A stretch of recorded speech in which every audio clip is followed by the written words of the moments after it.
I realize now you're asking me ready spaghetti because that's just like, I don't know, an alliteration sort of sound, like a rhyming sort of sound, and not because you were curious what I ordered through DoorDash. Oh no, I wasn't gonna bring up that you ordered food and now you're racing it to try to record before it arrives, Nope. which to be honest is extremely Brooklyn podcaster vibes. I don't know if you listen to a lot of leftist podcasts. It's pretty common for delivery food to show up during a recording. I'll step away for a quick second to get the food, and then I'll go right back to recording. It can sit there. I'm fine. I just don't want it to sit outside. You know, that's where the bugs can get it. That's where they live. It's their house. You left your food in their house. My food was temporarily left in their house, but my Cajun tater tots are not for fucking them.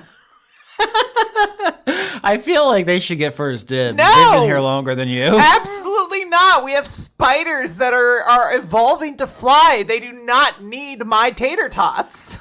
Oh yeah, Quinn, tell me about the Pennsylvania spiders. You fucking, you bougie bitch. I wouldn't know anything about, I am in the swamp. I opened my drawer to get a fork yesterday and there was a fucking spider in there. You have no idea what you're talking about. Get out of there. Clearly man was not meant to live in Florida. I cannot explain to you how many fucking ticks my girlfriend has had on her body since we've been here. It's not, it's wrong. I was about to say something disgusting. I'm sorry. It's so gross. I hate ticks so much. It's really bad. You shouldn't be there. This is a crime against nature. We're really opening up this crew gunk in a strange way. I guess this is going to be an interview podcast episodes where the tables are turned. Do you have any journalistic experience? Were you on school newspaper? Oh, God. Yes. Yep, you too? Twins? I was an embarrassing, humiliating loser in the school newspaper. What does that mean? This was back when I was still in Catholic school. I hadn't been fucking woken up from hell yet. So I was super Republican and conservative. I wrote an article about how global warming doesn't exist.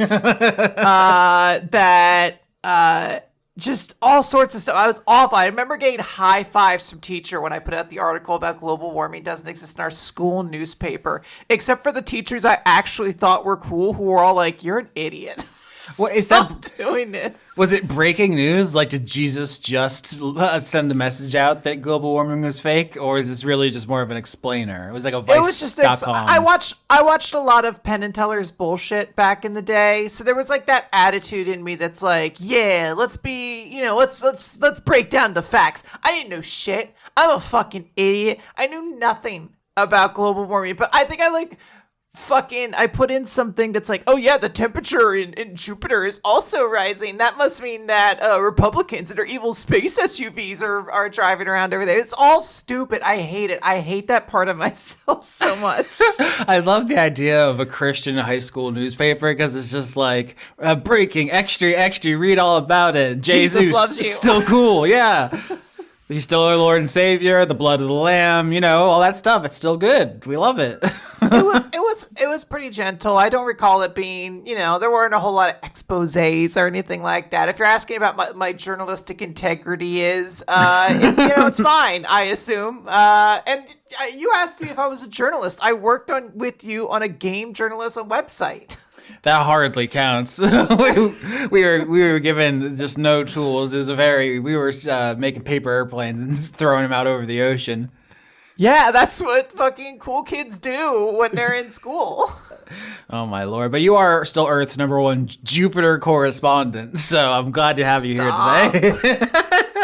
I'm going to regret telling this story so much. No, it's cute. I told my stories. I wrote fake horoscopes because I didn't believe in it. That was what I did.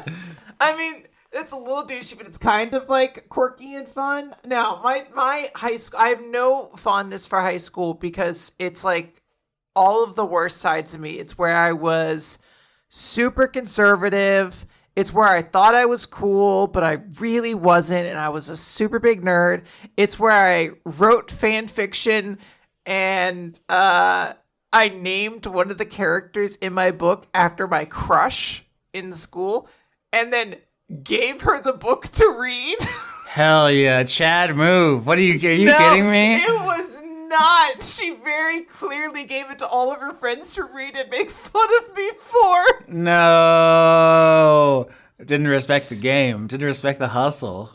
I even said, it wasn't even like, I think I even said, like, this isn't like I have a crush on you or anything. I just think your name's really cool. That's it. Oh no, Quinn. I sucked. I sucked so much. I so see sorry. why, part of why you are the way you are. Because that would alter a person, I feel. Yes! Your trajectory was really knocked into a certain course there. I'm sorry to do this to you. You guys didn't meet me until I had, like, shed some of the weight of my history. Holy shit. All right, so we're here to answer questions about Dice Funk, the show we do. I will say more so than any other Crew Gunk so far recorded, this one is spoiler heavy. I specifically said we can't release this one until after a certain episode comes out, although we are recording it beforehand. So if you just saw this pop up in your feed and you thought, oh, an interview one, I'll just throw that on even though I'm not caught up. Do not do that.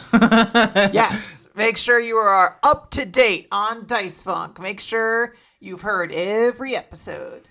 Yes, so I am here to talk about Hialeah, the Treant, ... Rest in peace. Yeah, that's my first question here, Austin, that I have for you. Now, I don't have a list of the patrons, so you're going to have to supply me with who is sponsoring this question. I have the list here. I'll do sponsored answers then. I think that's easier. Okay. Oh, okay. Sponsored answers. That's wild. Well, the first question I have is, of course, Austin, Trico Boom. Why Trico Boom, Austin? Why you boom? Why I boom tree? Why you boom, Austin? Well, this answer, rather, is going to be sponsored by Faith and Valor. This is for brunch. Austin Tiene El Abuelo and Joseph Tombrello. Thank you very much. So this all comes down to that big scene where I first met President Slater. It's so incredible that whole sequence was part of why that arc went 4 episodes instead of 3. But I walked into the room with this fucking sun elf, and I knew he was an antagonist. He had an evil factory that was chewing people up. But then I think I rolled insight and I failed or something, and you strongly implied that he like saw through what was happening. He just like understood like the stakes of what was going on and that he was in some kind of magical recreation. And I was just like, oh, this is such a big moment. I think in the episode you can hear me say to Dan and Sarah, like, don't interrupt this scene because I want to have this showdown. Fuck off. Yeah, like let me die. I had a backup character sheet. I was like, I'll play one of the Cape Hearts who has come to the surface. I was like, yeah, whatever. If this person toasts my ass, let it be because it's badass. It's just really cool. I like bigging up villains. That's something that's important to me. Like I listen to some D&D podcasts where they're like, I am the Blood Lord, the God of Death, and the people will be like, more like the Fart Lord, and it's like, all right, you can joke like the rest of the campaign, but like this guy you probably should take seriously, or else it's kind of, I don't know. It just feels like you wouldn't like it if a DM made fun of your player character. It's weird because I'm so used to just that scenario you described that anytime I run a game, like I accept nothing I create with the intention of it being cool will be treated as such by my players. Like outside of a sword I give them or something like that. If I put like an NPC in front of them and I'm like, this is Mazareth, the tainted blood lord, and they're like, tainted, and it's nothing. It's all, they're like, when's Mr. Tate coming back? When's Taintlord coming around? I'm like, fuck you. Yeah, that's a very common experience, but I like to try to do the opposite, which is to like big up someone if they seem like they're going to be a cool antagonist. And so Slater caught my imagination, and so when he offered me this deal, it was such an obvious trap, right? He's like, I wanted more power to do more evil, and I was just like, what are Hialeah's priorities? She wants to know more about the tree. She loves the tree. She's devoted to the tree. I'm taking cleric levels in tree. She would do anything, including die for it. And so you're like, oh, the consequences if you don't bring me back, you explode. And it was almost immediate that it clicked. I think I sent you a message shortly after, but like there was a moment like when I agreed to it where it wasn't 100% set in stone. But pretty shortly after, I sent a message to you and I was like, hey, don't prep a bunch of stuff for Slater coming back immediately.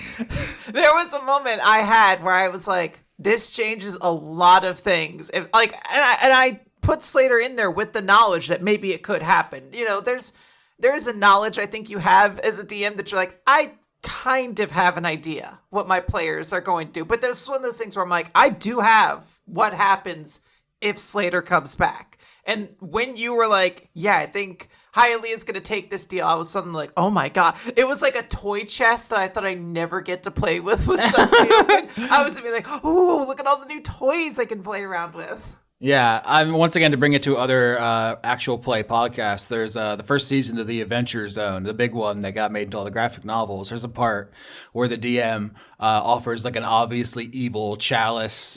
They basically are like, "Oh, can you want to go fuck with time and take this obviously stupid deal?" And Travis starts to like be like, "Oh yeah, maybe I'll do that." And you could just tell Griffin's like, "Please don't. You're gonna ruin. I have written out the whole next arc already. Please do not ruin this." Everything was planned. Are you sure you want to do that? Yeah. I kind of live for that though. Like I do enjoy this thing of like, well, I had stuff planned, but I guess we're going to go on a different route. And then it's just like, cool. Like I can maybe just take whatever was cool from the previous idea. And we're going to slam it into this new idea, which, you know, with ADHD, like, interest and sort of intrigue flows very much on a what have you done for me lately basis. So the new idea is oftentimes very appealing. But yeah, to answer the question why Hialeah go boom, I wasn't planning on it. I thought my arc was going to be me becoming increasingly devoted to the tree, writing my manuscripts, as was the original idea for the character. But then she just saw this idea because I'm kind of playing Hialeah as like a version, like a more arrogant, egotistical version of myself, kind of. And it's like she would just want to know it would be worth it, and she's lived a long time, and if this doesn't work, she's had a good run, and she would be at peace with risking it all to know everything and kind of come back as, I mean, the tree pope that she's. Yeah. In the episode that just came out, she just explains to Stranger and Lily, and her plan is not to die permanently, although she will accept that if that happens. But like, this is a gambit, a masterful gambit to risk it all, and that's just kind of. I thought it was like a badass. It's like the scholar's version of going to Valhalla. It is. It's a very cool gambit. I do like it. We'll see how that gets explored in the future, but I think it is an extremely cool move. Just be like, look, I know what's happening. I think I have a plan. We're going to see if it works. Goodbye, everybody. Can play him. Yeah, but there was a brief moment where I was like, okay, she can't take Slater. He's so powerful. Maybe I'll take the deal and then work to undermine him in some way. That could have been, like, it was on the table, but I just realized that I thought it would be cooler to do this way. So yeah. Oh, yeah, absolutely. So I do have a question. You have another sponsored answer, I believe. I want you to tell me about the philosophy you had when creating Hialeah. What parts of her design had you really excited and confident? And then what were the parts of her that you were like, oh, we'll see how this plays once we start recording? Sure. This answer will be sponsored by Simon Lee, conduit of Chungus, bearer of Dinkus, minion of John Con, Extellaris, and concept champion of the Crab Salute. So I believe the conception of Hialeah went through a number of, let's call them drafts, because my starting point, as I say, I think in episode 1, is that I was like, what skill proficiency or tool proficiency have we not used? I looked through the list. No one had been a calligrapher yet. So I was like, I'll start there. And there was a couple of different versions. I think at one point I was a paladin of the tree to start off with, and maybe a cleric of the tree. And then I decided to start as a fighter and move into cleric. So there was different drafts, but as always, the writing was the thing I was 100% confident in. That was the core, and everything else I was like willing to kind of branch into. I think you can hear it in the episodes. It kind of taking me by surprise how much of a dick she kind of is. In the moment, that was just kind of what comes out when I'm in character. A lot of it's just like knee jerk reflexes, right? It's not like fully thought out. But I think what it became over time when I knew I was going to make the sacrifice is I didn't want everyone to be so friendly and just love Hialeah, be like, oh, Austin's my friend. This is his character based on himself. It would be rude to deny her what she wants. I want them to to seriously question and debate her beliefs and her choices, and not just do it because they like her. And so by Yeah. making her more unlikable, I think kind of my hope at least is it forces everyone to debate on the merits instead of just deferring to me, their friend. Yeah, I mean, with the way this has ended up, the idea is a lot more interesting if there are like notable downsides to Hialeah that you can look at as a player and an audience member and be like, I mean, do we want her back? Like that's the question. Not like she's like a supreme asshole. She's not a monster, but like that is a question that I think would be a lot less interesting if Hialeah was just super cool and friendly with everybody all the time, or anything like that. And I think Especially if she's forthcoming immediately. If after I make the deal with Slater, we pop out of the tree and I say, "Here's what I'm doing." Not only is there no suspense for the audience, but then the ending kind of becomes a foregone conclusion. It's like here's what's gonna happen over the next 20 episodes. Now let's go through the motions of that. which It's like a Ocean 11 heist. You have to kind of discover what's happening while it's happening. Yeah, that's where you have to hide the planning meeting. Nobody can know about it until it's narratively interesting for them to know about it. Yeah. Yeah. I think so. I mean, maybe, yeah. Like, I know Stranger and Lillian in character are like, "Hey, dog, why didn't you just tell us?" And like, that's the out of character reason. In character, as she explains, it's like Lillian is a baby who's never fought for anything yet. Although we're gonna see Lillian just did a downtime training with Barbella, and Stranger was like, "Oh, secret, secret, secret," and then we, the audience, hear Stranger plotting with Harvest to kill everyone on the island. So it's not even like that paranoia was like completely out of bounds. So Yeah.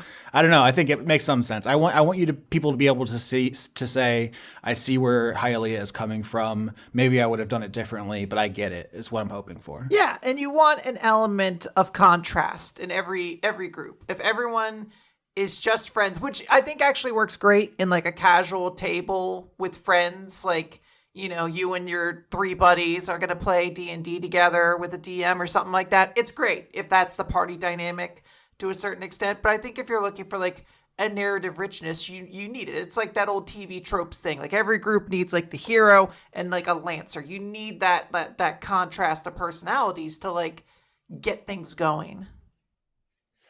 And it's interesting because people will see how Stranger and Lillian react in coming episodes, but it's kind of fascinating how it seemed like Lillian and Hialeah were pretty close, and were like talking, and Hialeah and Stranger were like more combative, and this revelation kind of retroactively changes how they feel about her. And I just like the way she almost continues to be a character going forward. Yeah. I'll say, even though she's dead, which is fascinating. There is a lot to that, and obviously, sort of the dynamic of Hialeah and her party members has been one of the most and maybe the most compelling part of Dry Team. I have and I'm sure we'll talk about it more as we get to like post-mortem and stuff like that, but it has been a blessing and a curse as a DM because you guys are just so engaging talking to each other.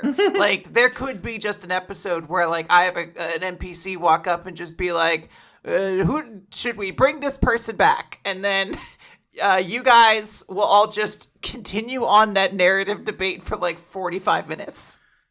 Yeah, the audience is probably annoyed and tired of me saying this, but I've been saying for years now that my ideal is an episode where the DM never has to talk, and we got pretty close in the episode Become Italian. There's like the last line you say is, okay, so you all are going to the tree, and then we just say yep, and then start talking, and you never speak again. Like it's like a full half an hour of no Quinn. Yeah, which is great. It just means we're really in our characters, which I would love. Yeah, I love it. It means everything's going well for you guys. Like as a DM, you're nervous because you're like, oh, all these things that I planned to make sure that there was content. I don't know if I'll have time to get to them, but like as a DM, you're also like, hell yeah, this rules. They're talking. They're in character. This is also a new thing for me. I have pretty exclusively played with I would say groups that don't engage in role play particularly very much as a DM, so it is very, very rare that I ever say something and then watch characters just react to it or like act in character about it. So it's very refreshing. And I think Hialeah has been such a big part of that because you intentionally had this character kind of come in as like a little bit of sort of a contrary opinion or the neutral opinion in this group. Like Lillian Faye was always going to be sort of like the let's bring this person back, and then you acted as this like, well, what if we don't? Like, what if we don't do that because I don't have the same affection for the world that you necessarily have. I'm like 10,000 years older than you, Lillian. Yeah, the opening, and this is something we definitely will talk about more at the end, but the opening dynamic was Stranger as a cynic, Lillian as an optimist, and Hialeah thinks of herself as like the neutral, objective party. But of course, the lie of neutrality is you just go with the hegemonic currents and or become the hegemon, which ultimately her trying to be neutral and stay out of it led to her trying to take over the whole thing, which is...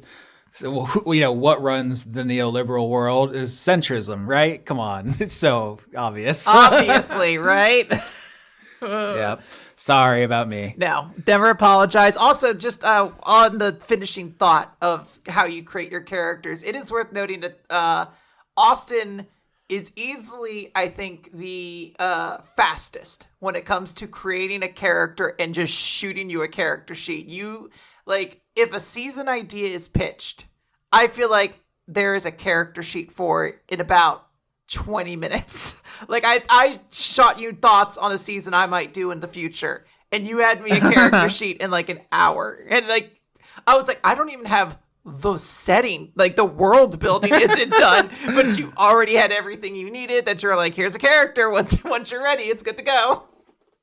Yeah, I don't want to be too like egotistical about it, but it is my X-Men powers. I could just give you an entire character, an entire arc, an entire theme, or whatever. It's just it comes to me so naturally. It's pretty much what I've been training my brain to do for 30 years. So, yeah. I love specifically how you do if you use the regular like blank character sheet for 5e, then there is like a section for personalities, and I think it's like personality, bonds, ideals, and the last one is flaws. It also has such a great way of utilizing the flaws section. Like when I go into it, I'm like, what are my characters like bad points? Where do they? Austin is just a great way of putting like a single line that you're like, yeah, that's a real big fucking flaw. It's always like chef's kiss once you see it because there's so much in it.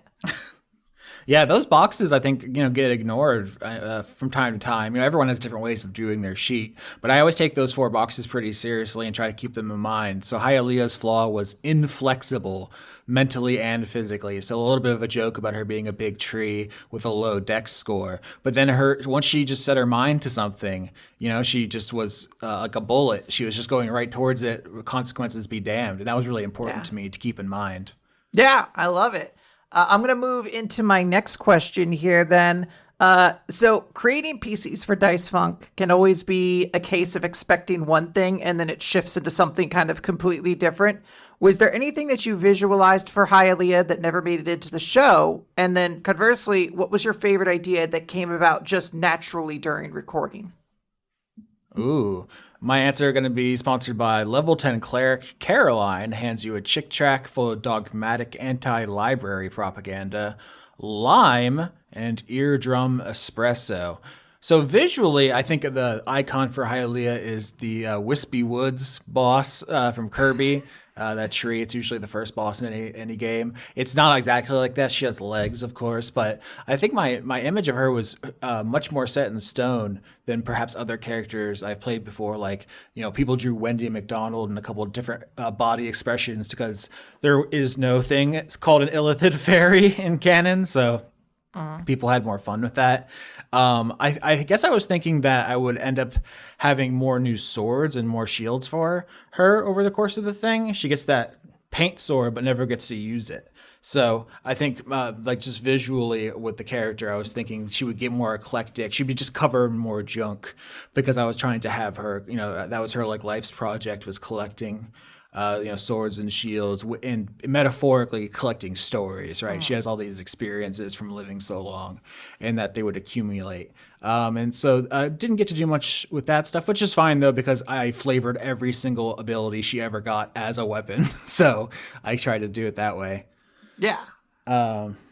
I'm trying to think what other things that didn't happen because I tried to keep my mind very open. I guess you're going to hear in the next downtime about like the manuscripts she left behind, but I didn't. I guess I didn't do as much with those as I was planning as far as her writing about the vibe check people like Dumas and Pofo and stuff.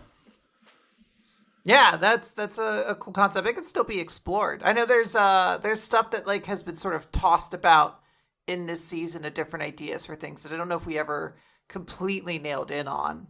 But I think there's like a lot of rich flavor, and I also just enjoy the stuff that did get created during the season. Like I don't think you came into the season expecting to be like my character invented baby geniuses. That was just something brought about by a tangent that if I listen to it again, I'm sure it makes sense how we get there. But truly, I do not know why we started talking about it. But like that's the sort of thing. Like Hialeah is like also kind of a prolific children's author. Yeah, that was 100% improv. My memory of it is you were out of character talking to us about your love for the streaming service Tubi, and so I pulled it up during recording and saw like what was trending, and it was Baby Geniuses, and that's what led us down that hole. Trending. But yeah, Eh? now yeah, or it was like most watched or something. Honestly, Neither. whatever. I don't like that Baby Genius just showed up in either of those categories. But yeah, that's literally how it became, and that was 100% improv. That's like her big work. The thing she would be recognized for would be Sproutling Scholars is 100%. You can hear that happen in real time. I was thinking that maybe she was mostly a biographer, where she like wrote about people, and that's why she was coming to the island. But it's many authors work in many genres, so if anything, it kind of adds to the idea that she had success in a kind of area that is not respected. Like, serious critics don't care about children's literature really. And she was like, now I will finally get respect if I write about, the great heroes of history. And then she was like, oh, actually, I could get respect as Tree Pope. Like, it comes from a place of insecurity, basically. Aww. Hialeah just needs hugs. No, she just wants she just wants people to like her work. I think is what it is. And this has nothing to do with who you are as a person.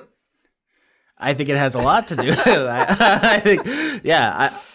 So I made her like, what if Austin had lived for 1,000 years and become way more cynical, I guess, is what it is. But like, yeah, it's like a version of me. Because I personally don't care about like trends in markets the way she does. I had her say like, oh, pirates, that's very trendy. That'll sell a lot of copies. I personally don't care about that. I wouldn't have made Arabella if I cared about trying to market my shit, right? Like that's not a genre space that has any juice. But the idea is like after 1,000 years of trying to get people to take her work seriously, she has become kind of a wreck.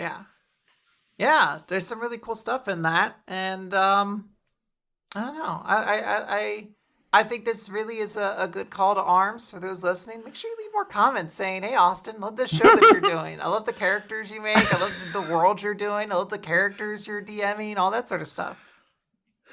It wasn't an intentional trap to try to get more validation. Sure, It's just it came from a place. That's how it happened. And you would never do that yourself, but I, as your close friend, want to big up you every chance I get. So I am giving the call to action to our audience to do that. Wow, we're laundering it through you. So clever. Yeah. So I want to ask you a question. You always do such great research for your characters and worlds. So tell me a bit about the baobab tree research that you did and how you define that line in sort of scientific fact blending into mechanical benefits. All right, this answer is going to be sponsored by C.A. Little, Christman finally changing his Patreon name, and Nephisticidia the Queer Sheep, filled with compersion, introduced some partners to each other, went great. Congratulations. I always do a bunch of research, but I wouldn't say I have like scholarly rigor. I don't want to pretend like I am now an expert in trees or the ocean. But basically, the process, such as it is just like reading, basically the Wikipedia summary for these things, seeing if anything jumps out to me to be worth like reading more about. So, like when I was like, oh, I want to be a tree and I want to be a tree person. I guess maybe I should even back up. I think the reason I wanted to be a tree person at all is because we had a plant island because it was season 9. It ends with them creating a biome, which is trees. And there's an NPC I play for like one episode who is a tree. And I just barely got a hand in that ball. And I was like, I want to spend more time as a tree person. I didn't really get to savor it. And so when we came to this season, I was like, I need to be a treant. And then I narrowed it down to like 5 trees I was interested in and I thought were cool in some way. So the dragon's blood tree was one. That they're really cool. Their sap looks like blood. It's really cool. Funny enough, banyans is one of them. There's extremely obviously cool looking, and I grew up around a lot of them. There's a very famous banyan tree in Fort Myers, Florida. It's on the estate of Thomas Edison, his winter home. I don't know if any you can learn about his this. vacation home. Yeah, no, it really is because it was when it gets cold wherever he lived before. I was going to say New York or New Jersey. I think it's New Jersey. But yeah, and then baobab is just another cool visual tree, and they have this cool thing about water, so they like swell up really big, and then they'll shrink down. I just was trying to think of like how mechanically I could do something with those different traits. So it's like if I was a dragon blood tree, it would be cool if I was hit with a sword or something, but the rest of the time, I don't know what that's doing for me. And then when we talked about, the dry team's gimmick or their premise with the vibe checking tree, I don't remember if you recall exactly how that all shook out. But basically, when you decided on Banyan, I think the last one left for me was Baobab. After that, do you recall how that shook out?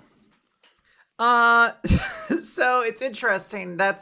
I have some kind of DM related questions for you as well that I don't know if we want to get into or not. Mm-hmm. But the creative process for season 11 went through a lot of different changes, and there are different points when just things were kind of thrown out. And I think you did throw out the idea of one point, and this fully admission. This the setting in many ways is not my idea. Austin was like, "What if there's a tree, and the tree is big power, and you can I don't know, go inside people and sort of, and the term you specifically used was vibe check. That term has never been reappropriated to anything else. That was straight up the term used.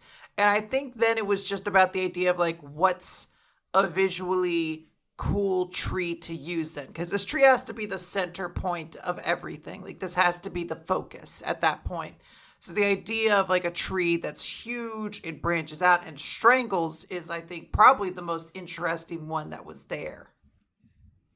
Yeah, and I mean, banyan have a lot of religious connotations already. I think there's several different banyan trees in the real world which have religious significance to Hinduism and Buddhism. So, all that stuff is already well established and useful. But yeah, I think it was just I looked at a bunch of different trees until I saw some that sparked joy, and then I ended up whittling it down based on what I thought I could use as just moments or characteristics. So the thing with Hialeah eventually was I had those abilities to grow bigger or temporarily grow stronger. And so I would use the water to change her body size or to move her body size around, stuff like that. So that's what happened there.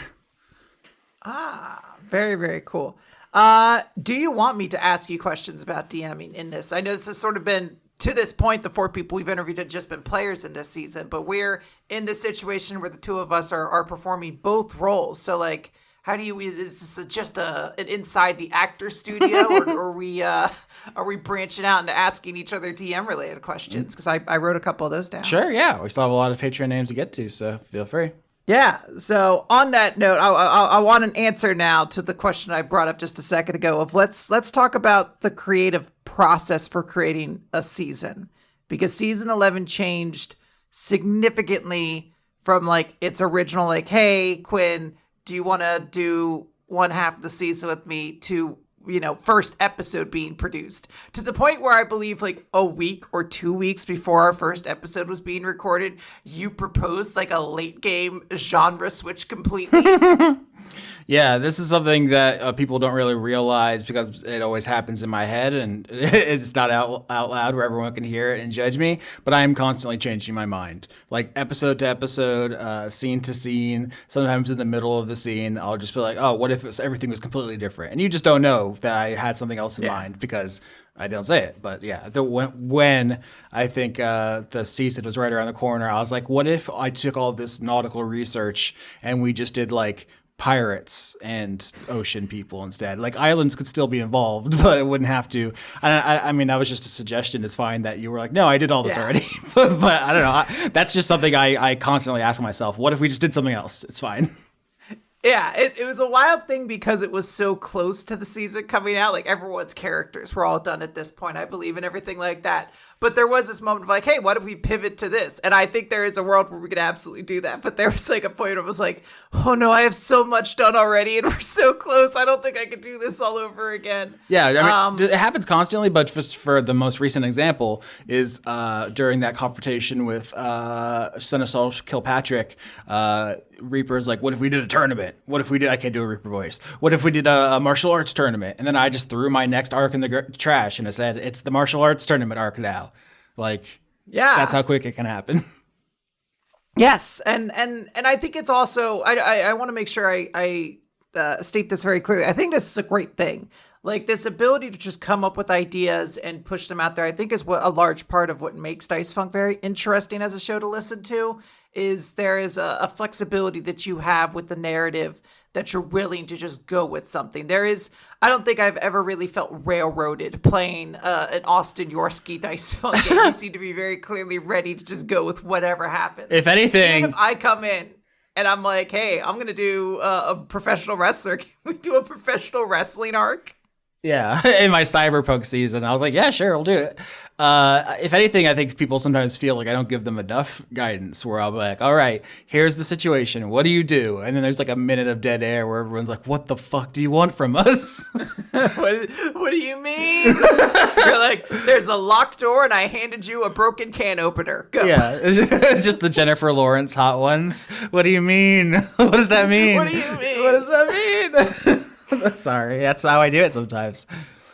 Yeah, I think it's great, though. I think there's a lot that you get out of that. So there's really cool stuff in that. I guess I just try to DM the way I want to be DM'd. And if, Hialeah, sometimes we'll just do start shit. She'll be like, I eat a towel. Fuck you. Like, I don't know. Yeah, I meant to ask this earlier. This is another question, so you got to sponsor this. Why did Hialeah eat a towel? Do you, Austin, eat towels? No, this answer is sponsored by Squishy Fishy, Marine Science Guy, and Brent. Still every episode of Dice Funk Goatly. Now, this is just a writing technique I use a lot, is when there's a pure conversation, I want something to be happening during this conversation, something dynamic.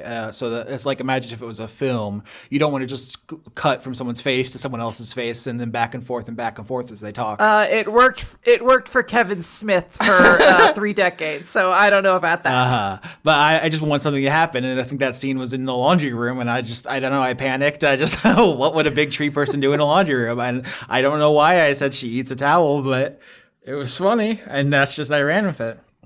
Yeah, I mean, I think we're all very interested now to discover, hopefully at some point, the secrets to why Hialeah eats towels. Hopefully it's not just that she needs more fiber in her diet.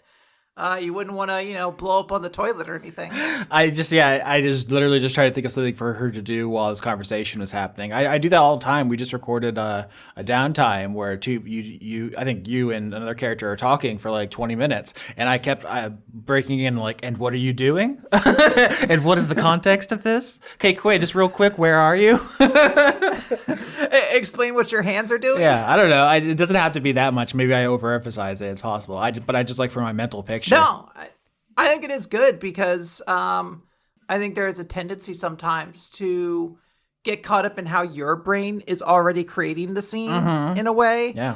and realizing you haven't communicated that explicitly to the audience. In my mind, I'm like, oh, okay, this character and this character are talking. They're in the lobby of the gig. This one's doing this. But if you never communicate that information, if I just have Mox come up and be like, hey, everybody, like, it doesn't work the same way. I haven't, like, given you the information. So I that's one of the things that I do appreciate. Now I have to add a tragic flashback where you all find out the secret reason why Hialeah eats towels, and it brings you great shame. You regret your words and deeds. Yeah. Oh my God. Her family. Yeah, we thought her family was killed by the Taintlord, and all she had. Oh my God. All she had left. Like the Taint Bloodlord. And all she had left was towels to eat while she was hiding.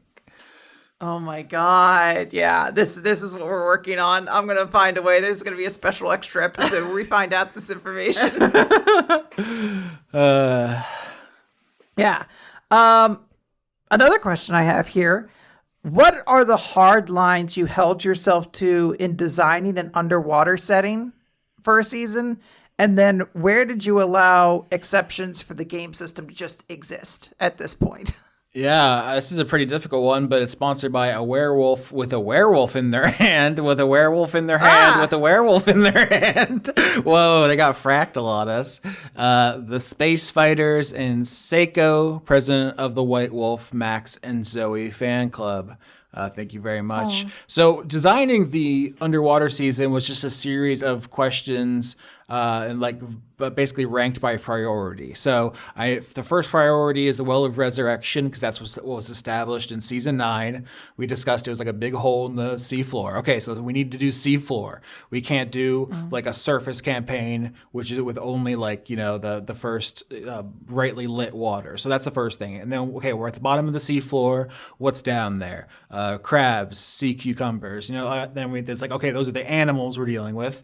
And then from there, what do they need? What kind of food do they need? What kind of structures? And that's why, one of the first things I realized is we weren't going to have a verdant coral reef type kingdom, because when you see an underwater civilization, like in The Little Mermaid or in the Aquaman films, they're usually very splendid and beautiful and colorful. Yep. And I was like, there's usually a giant palace underneath the ocean. Yeah, and I was like, oh, none of that's going to work. It just doesn't make any sense. So I basically reverse engineered it from the things that had to be there. And then worked backwards. So, sometimes you just make excuses, and sometimes you don't. It's like underwater fisticuffs is kind of difficult because of the water resistance, but it's like, oh, everyone here knows fishman karate from One Piece, where it just works. So that's like a soft line. But I decided not to add coconut crabs to the K parts because they can't go underwater without drowning to death.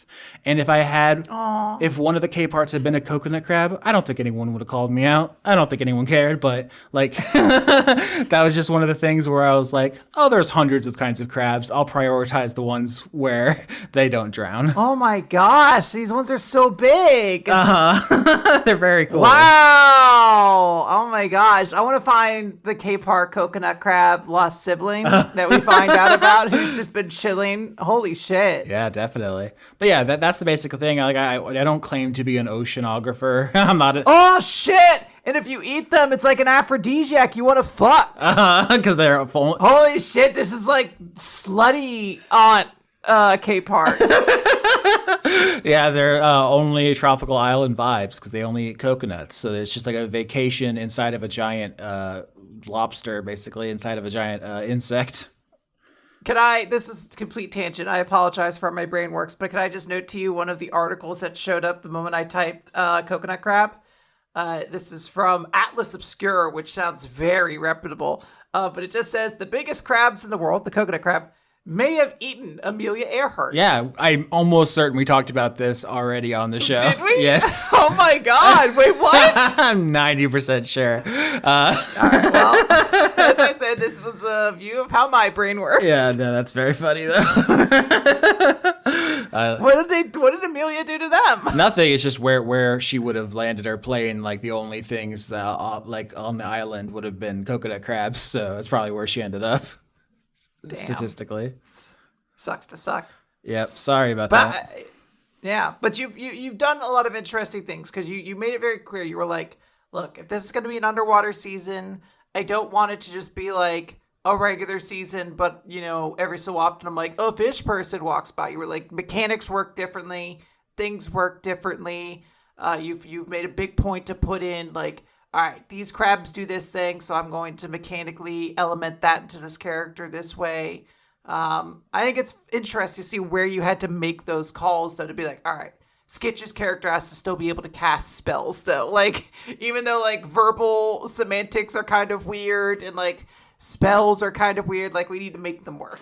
Yeah, Skitch's character is interesting because the first thing he said to me was like, "Oh, I want to be an architect who has all these blueprints," and I was like, "Well, we're underwater. You can't have blueprints." And then he's like, "What if they were green prints and they were made of like rolls of seaweed?" And I was like, "Okay, that's a great compromise. I don't want to be a dick about it.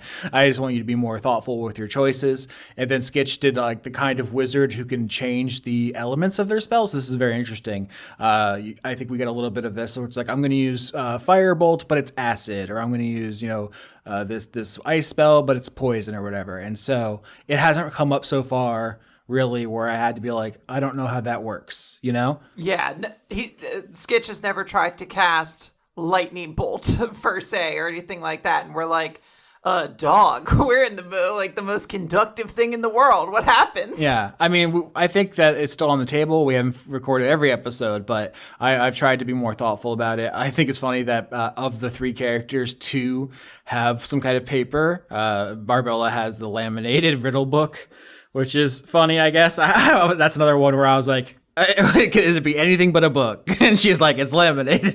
It's like, okay, fine. Like, I guess you got me. But it's hard. I guess one of the things that really comes to the forefront is how we take for granted so many things, like fire, for instance. Like in a normal D&D campaign, anytime it's dark, people just say, I light a torch. Like the first thing, like I'm like, oh, do you have dark vision? I'm like, who cares? I light a torch. And that's not an option this season, although immediately I was struck by all three of you having dark vision. So that's just the way the game is designed, I guess, is that with the understanding that if you're going underwater, you're probably going into an underwater dungeon, an underwater cave, and you probably need dark vision. But whatever, I gave it a try. Yeah, I think you were very successful, and I think there were a lot of interesting things that came about.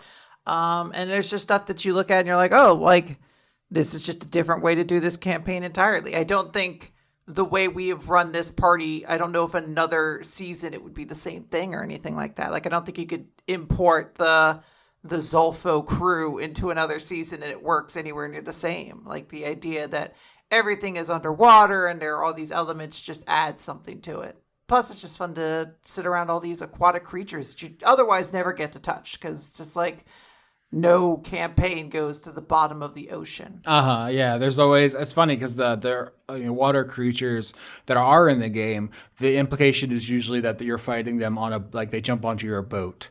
So like if you're just reading the way that the encounters are kind of constructed and the creatures are statted, it's very funny because it doesn't really usually assume underwater stuff, and so you kind of just have to make that up. But I guess it's not very common for people to be underwater that long. I don't know. I've liked it so far. I was a little worried. That's kind of why I wanted to do only half a season, is because I think some people just wouldn't like it on principle. I definitely saw one or two comments of people being like, I don't like the ocean. And it's like, okay, I can't do anything for you. That's fair.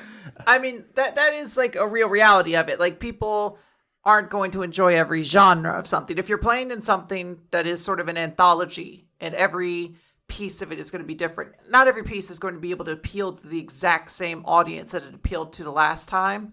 Like, there's just a thing. Like, if we suddenly do a historical drama season of Dice Funk, I might be like, all right, catch you next time, Austin. I don't know if I'm gonna rock around the clock on this one or whatever, but like, people just have things. And obviously once you get into stuff that people have like active phobias of, then like, yeah, like, totally get that. I was looking for the comment in the Discord where someone said they were thalassophobic, and I had to sit this one out. I couldn't find it fast enough. Yeah. We have those. It's real reality, though. I do have, I don't know if there's a specific name for it that you established on this show. This is the hot seat question. Uh-oh. This is where Quinn has Austin in a controlled environment. You can't escape. The door is locked. You need to answer this question. There's drama for this and extra sponsors for this answer, I feel like. Okay. This is a big one. I have you cornered right now, Austin Yorsky. Where do you think you find the limitations of 5e exist for Dice Funk? And is there a point where you'd be willing to explore other systems on the show? All right. This one is going to be sponsored by extra sponsors. So, and finally is the first one. Private Jenny, Tales of General Quinn Spit Army, Flank and Spank Platoon, 69th Squad. Hey, yes! Reporting for duty, ma'am. Hawk 2, that's our salute. Oh my gosh. Chase Sterling, Tara is giving... That's actually a very interesting military structure, like a kinky. So instead of saluting, you just open your mouth for the superior officer to spit into your mouth. Oh my god, this really turned into a spew punk so fast. Private Jenny Tales of General Quinn's Spit Army, Flank and Splank Platoon, 69th Squad, reporting for duty, ma'am. I did it better that time because I knew it was coming. Chase Sterling, Tara is giving money to say hi to all the cats, and Egon Steiner. So we have talked about this question probably every year since the show started. We're almost at our 10th year. So I have no particular love of Wizards of the Coast or their parent company, Hasbro. I think it's a pretty evil organization. I just want to support the artists who work on Magic the Gathering and Dungeons and Dragons, but I have no particular loyalty to any of this. And I know people say, then why don't you play another system? I'm open to it. We played Call of Cthulhu in our Pokemon episode. We have played a number of games. We played Thirsty Sword Lesbians. We played the Three Octopuses in a Trench Coat. I've played Shadowrun on another podcast. I don't really care that much. The issue is I have to know my players and I have to know what they are capable of, and it is hard to get them to read books. Sometimes. Quinn, how do you respond? Now, I grabbed you, I twisted your arm, I flipped you judo style into the hot seat. I am very good about reading books, generally speaking. I own multiple game system books, and I've told you I've just never had the chance to play this. Yeah, but that's not a good enough answer. So I'm still holding you down under the hot seat. How are you? All right. How are you going to get Dan? Not Dan. Never mind. Dan reads books all the time. I was like, Dan's the most horny for game systems of all of us. Someone who's constantly just like, I found a Kickstarter that has several extra elements to make your plant people even more plant-like. Yeah, Dan read an RPG book while listening to this episode. Okay, how are you going to get Sarah to read an RPG book? I'm just sorry, Sarah. I threw you under the bus. I'm sorry. I think there is an element, and this is something I think has been something we have attempted to do more and more as a show, because I do think there is something that needs to be discussed, that there is sort of like that half amateur pornography that exists. There's a half casualness to Dice Funk.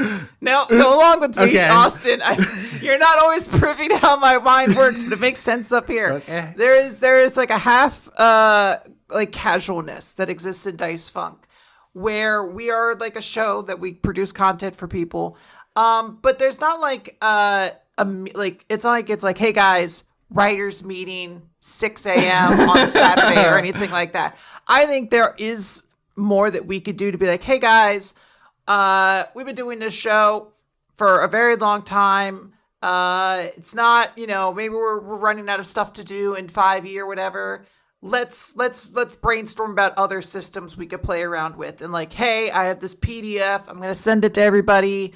Check it out. That's the thing I think we just have to do, because I think everyone's used to 5e, and 5e is great, especially when you have somebody who's playing it for the first time. This is very much like a system for new people. So it's great in that way. But at this point, almost everyone on Dice Funk has been doing tabletop now for a decade plus. So I feel like we could be okay, we don't need this system anymore. Let's try out this other thing. Let's try this thing. It's a little difficult because a lot of times, I'll have systems that I've never gotten to play in person. I've only had other people tell me how the system works. So that's a little scary. But it is one of those things, just I do wonder where the show changes. Because in addition, we've also narratively tied the lore of our world to the existing lore that D&D monsters exist. Mm-hmm. So there is this thing that connects to it with just okay, so we can't play something that doesn't say monsters exist, because they absolutely do. Yeah, I mean, we could always do like this is a different plane without monsters or something. Mm. In season 10, spoilers for that, I guess they do invent a time machine, so that's on the table. There's things we could do. We could also just do mini series that don't take place in the main Dice Funk universe. I think we've announced that we're planning to have some Shard Point mini series coming out soon, or like between seasons at least.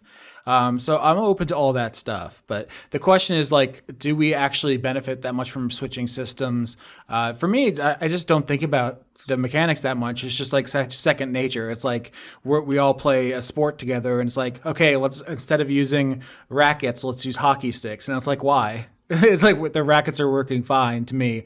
I feel like I could do 20 more seasons without running out of like monsters or class ideas or whatever. Maybe other people don't feel that way, but that's just for Well, it's me. interesting because yeah, you're big. You don't want anything to be repeated. You're very much like we've already done this space. Let's do something else. So to that point where you're like, let's find things like that was one thing. Not to get into my own interview or anything like that, but that was one reason why I made it so that Reaper always used intimidation. I was like, no one ever just like specializes in intimidation on this show. We're all friendly. So we're always like, I want my diplomacy to be real high. So it was like a big point to be like, all right, I want a character who just intimidates everybody instead or something like that. And like, those are just things that like, I don't know. I sometimes wonder if that space is becoming narrow, but it sounds like you believe contrary. I mean, there's a couple different ways of looking at it. I think that inevitably you're going to repeat some elements even if you switch systems. Like if we play kids on bikes, do you think we're all going to suddenly always be intimidating everyone? I think we still are basically going to use the same play styles, but just you call it something else when we roll the Sure. dice. So I am. This is not a criticism of any one particular system. I think just people tend to fall into certain ways of role playing and will bend whatever mechanics they're given to suit that regardless. So Yeah. It's interesting because the mechanics honestly don't interest me often as much as sort of the setting and like the idea behind the mechanics do of an RPG because I am very much sort of like thank you for this book that provided me all of the rules. I am going to destroy this though. I am going to do everything in my power to work against what the rules as written have established to create the game that I think the players want to enjoy. Not like in an anarchistic way or anything like that, but I'm just of the mind that I'm like, if the rules don't serve me, I will alter them. Like I will become very flexible against the rigidity of a combat of like a constructed system. yeah, I mean, my main problem with D&D as a actual play thing is how long combat takes, and I've already stripped out 90% of that. Like very early on in this show, I think like basically as soon as I took over, because if you listen to season 1, there's an encounter where a fight against like two unnamed randos takes the entire episode, and I as like a listener of the show I was making, I was like that can never happen again because that's just not good to listen to. If I wasn't making this show, I would stop listening to it. So when you hear like when I ever try to have a combat encounter on the show, I try to make sure that's like no more than like a third of the content, if that makes sense. So yes, if we were going to switch systems, I'd want something that could go faster, but that's probably going to be offset by people being unfamiliar with it. You know, people saying, wait, what do I roll? Like, oh, what's that? Like, how does that work? Do I have to look at this table? Like, I don't understand, you know? And then it's just like, even if I cut that out, it's still, it upset the rhythm and flow of the conversation we were having. So it sounds like Crew Gunk is a great way to get pilots off the ground. And I'm pitching this is the start of Quinn's Sonic speed runs, where I speed run a game system through a setting with a couple people to be like, all right, I think this might be interesting to use or something like that. And Sonic is, of course, there because of course, he would be. He's the best. He's so fast. Unironically, yes. If people want to record like one shots to prove that the system is good for the show, that is like the number one way to help. Because my just concern is that when the rubber hits the road, if we can't do it good enough, like I won't publish the episode. I'll be embarrassed if we do a bad job. So. I don't think you need to. Everyone loves your show so much. That's such a true point as people listen and comment in Discords and channels and YouTube and all that sort of stuff. Everyone loves what Dice Funk brings. I'm glad that people seem to dig Hialeah. I haven't seen the reactions to her explosion because we're recording before an episode is published, but I think we scared away everyone who was like, I want all my characters to be likable and only hug and kiss and squeeze and love. Well, never plan anything selfish. I think there is a value to that. Some people do want fantasy without conflict in it. It's comforting. That's an escapism for some people, and that's important. But I do think that I don't think we have ever gone into a system saying this isn't like who the fuck were the Game of Thrones guys? D&D. This wasn't a situation where we ever said like, well, why don't we just kill this character off because it's shocking? Yeah. Because it's wild. Like, characters always die as a consequence to something. An action, their actions, just the narrative as a whole. Like, that's always been, I think, on the forefront. And that's very much Hialeah's case. Like, you walked into a situation, you rolled poorly, the situation got kind of over Hialeah's head, and then this is her response to it. Because to save her life would be to bring back someone that she, absolutely refuses to give another chance to. Yep. All right. So, you have any more questions for me? I got some more names here. I don't. That's all I had. Oh, wow. We got Mickelwain, Spirit of Gender, Shrug, They Greater Than She Greater Than He, 666 Neopet 666, and I up my donation so Austin can have a family, and you should too. Quinn, I have a question for you. Why me? Okay. How are you so great?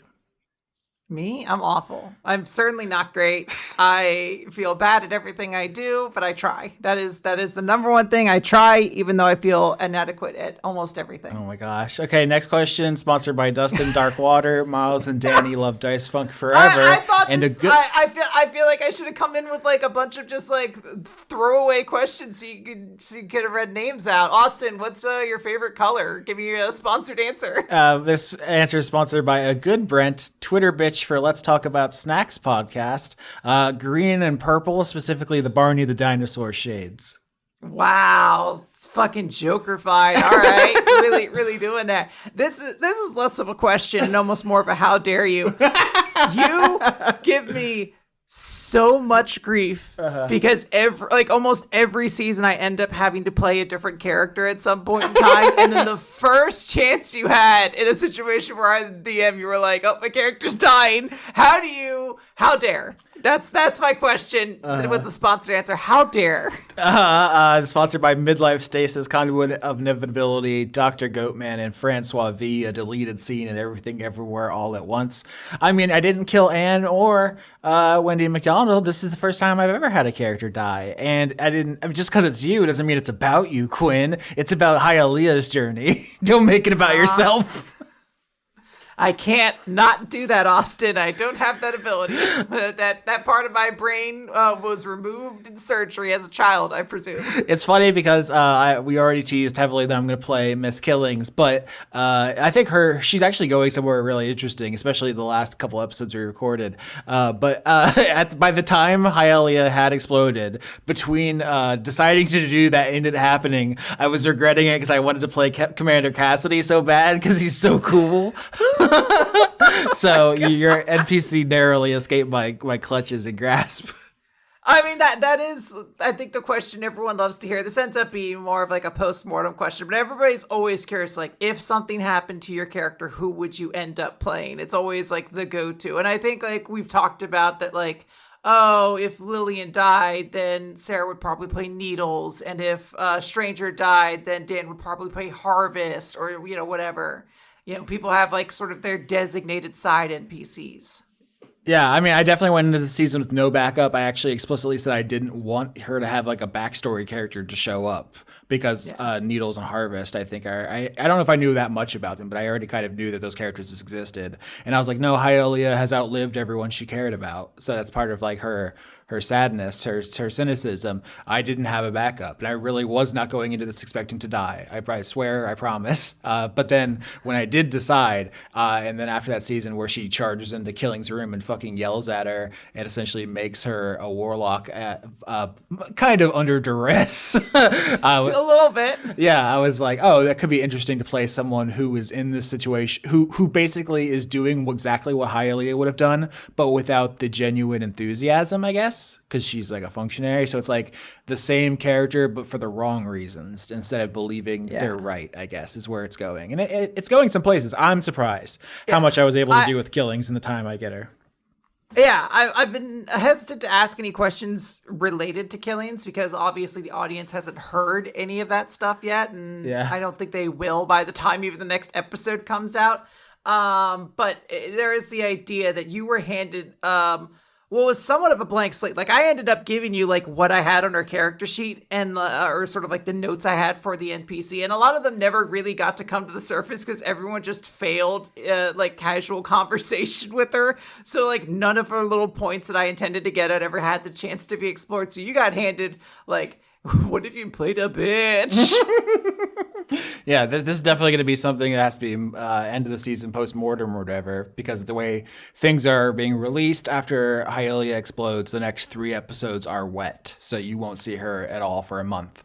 But yeah, I'm surprised. I'll say that, is that I thought, oh, I'm coming in kind of late on this character. They don't have that much development. Maybe this will be boring or kind of, too one note, but it goes to places. So I'm proud to report that living in the future that there is some good stuff coming up with her. Yeah, big surprise. Austin plays an NPC and it's compelling.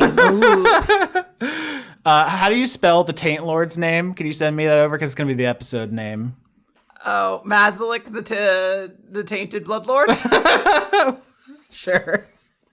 Yeah, sure. I'll send that over to you. I don't even know if it was Mazalik or Mazalith. Oh, yeah. That's unfortunately the qualm about just having a spontaneous mind. You're useless to me if you don't know the Taintlord's name. I know the titles, okay? They're not the Taintlord, they're the Tainted Bloodlord. No, they're the Taintlord. Don't argue with me, Damn. Quinn. You can't do it. You're just like all my other players. No. Never mind. This episode's just called The Taintlord. I'm sorry. There you go. All right. Well, thank you for... Everyone's going to think that you're the Taintlord. I am. Oh my God. I'm lording over all the taints. Thank you for interviewing me, Quinn. This was very fun. I'm going to send you over my journalism award from Columbia University that I won for our expose on mold at Fort Myers High School. So you can have that. Thanks. I'll send you the outline for my fucking fan fiction I wrote called Power Battlers. No, I remember this. You did explain this more. That fucking me. I'm so impressed by your vulnerability, your ability to just let it all out there. Why is it worth hiding anything at this point? Everyone knows everything. The fucking barn door's open. All the horses are gone. Who cares? Yeah. If you search deep enough in the internet, you probably could find my asshole somewhere. You didn't even take a picture of it. It just ends up. It's just somewhere. If you spend enough It's somehow harder to find than my bank account information. That doesn't seem right. If you spend enough time on the internet, all your holes will just appear somewhere. It just appears. Yeah. I'm sorry. This is going to be in the main feed, so if you want to be a part of this fucking nonsense, you can support the show at patreon.com/Austin Yorsky and sign up at the $10 tier, I think, is to get your name in these questions. Quinn, Weekly Manga Recap.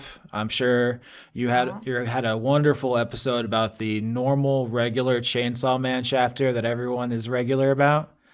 Yep, everyone was very normal about it because it was a very normal episode of chapter of Chainsaw Man. Nothing crazy happened in it. No sexual acts were conducted. All right, so that's how you can find us, support us. Thank you very much. If you're already on the list, I love you more. Our relationship is closer and more special than everyone else. Yeah. Thank you. Wow, take that, losers. All right, enjoy the next wet arc. It's extremely fun.